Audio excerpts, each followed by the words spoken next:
आकाशवाणी केंद्र भोपाल से प्रस्तुत है प्रादेशिक समाचार। पहले मुख्य समाचार। रक्षा मंत्री राजनाथ सिंह तेहरान पहुंचे। ईरान के रक्षा मंत्री के साथ द्विपक्षीय रक्षा संबंधों पर विचार विमर्श होगा। वित्त मंत्रालय ने स्पष्ट किया कि केंद्रीय सरकारी पदों की भर्तियों पर कोई प्रतिबंध नहीं, रोक नहीं। रेलवे इस महीने 12 तारीख को 80 नई यात्री गाड़ियों का संचालन करेगा।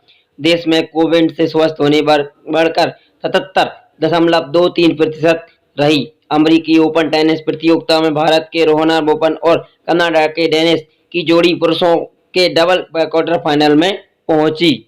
अब समाचार विस्तार से।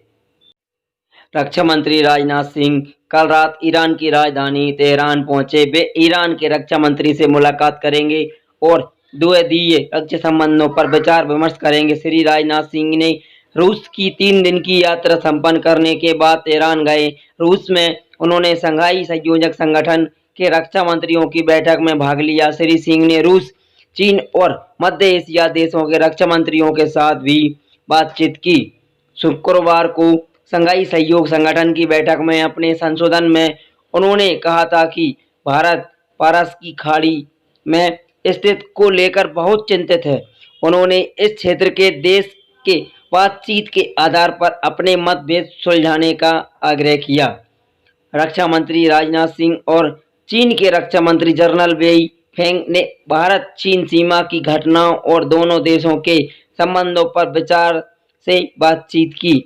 दोनों मंत्रियों ने शंघाई सहयोग संगठन की बैठक में अलग कर मॉस्को में मुलाकात की। इस राजनाथ सिंह शंघाई सहयोग संगठन में मंत्री रक्षा मंत्रियों की बैठक में हिस्सा लेने के लिए 3 दिन की रूस यात्रा पर मॉस्को में थे।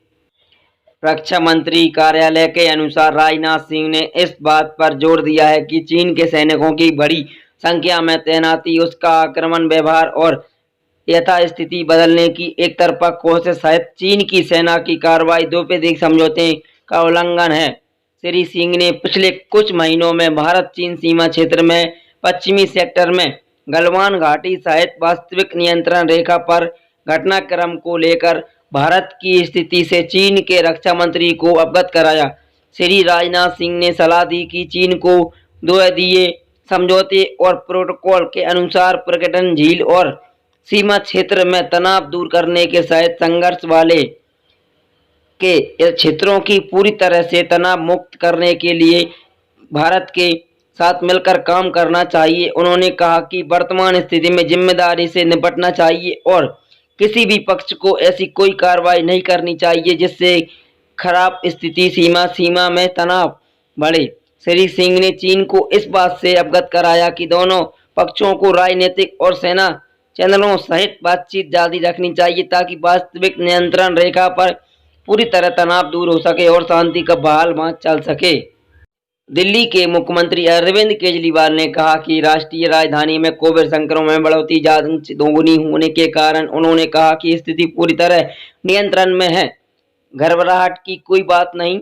श्री केजरीवाल ने कहा कि वे आंकड़ों को लेकर नहीं बल्कि लोगों के स्वास्थ्य को लेकर चिंतित हैं। दिल्ली में कल 2900 लोगों के संक्रमण होने की पुष्टि हुई है। यह पिछले 69 दिनों में से एक भी दिन भी संक्रमित की सबसे अधिक संख्या है।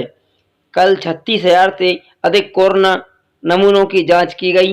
दिल्ली में कोरोना संक्रमण के स्वस्थ होने की दर 87.0% है। कल 1920 रोगी संक्रमण मुक्त हुए। स्वस्थ होने वालों की कुल संख्या 1,63,783 हो गई है। दिल्ली में अब तक इस महामारी के 4,338 लोगों की मौत हो चुकी है। गुजरात में कल 1,311 लोगों की कोरोना संक्रमण की पुष्टि हुई है। राज्य के संक्रमण मुक्त होने की दर बढ़कर 21.11% हो गई है। उत्तर प्रदेश में कल कोरोना संक्रमण में भारी वृद्धि के साथ 6,692 लोगों की कोविड की पुष्टि हुई। लखनऊ और कानपुर में कोविड रोगियों की सर्वाधिक संख्या है। राजधानी लखनऊ में एक दिन में 1,600 नए मामले सामने आए। 18 रोगियों की इस जानलेवा वायरस से मृत्यु हो गई। राज्य में इस समय 59,963 रोगियों का इलाज चल रहा है, जिनमें से 8,213 अकेले लखनऊ में से हैं। लखनऊ में अब तक 420 लोगों की कोरोना वायरस से मृत्यु हो चुकी है, जबकि राज्य भर में मृतकों की संख्या 3,883 है। रिकवरी रेट में वृद्धि होने के साथ ही राज्य में संक्रमित मरीजों की संख्या घटने लगी है। इस समय 16,734 मरीजों का इलाज विभिन्न अस्पतालों में चल रहा है। 1,28,376 लोगों ने अब तक कोरोना की मात दी है, जबकि 1,45,481 लोग हुए संक्रमित हुए हैं। कोरोना के कारण 750 लोगों अपनी जान गंवा चुके हैं। राज्य में लगातार दूसरे 1.5 लाख से अधिक नमूनों की जांच की गई। 38 लाख मुजफ्फर स्थित हैं ES कोविड केयर अस्पताल में मरीजों का इलाज शुरू हो गया है। 500 बेड के इस अस्पताल में मरीजों का मुफ्त इलाज किया जा रहा है। इस बीच स्वास्थ्य मंत्री मंगल पांडे ने बताया कि रिकवरी रेट 88% होने से राज्य के अस्पतालों में 85% से अधिक बेड खाली हैं। आइसोलेशन सेंटर में केवल 4% मरीज हैं। आकाशवाणी समाचार के लिए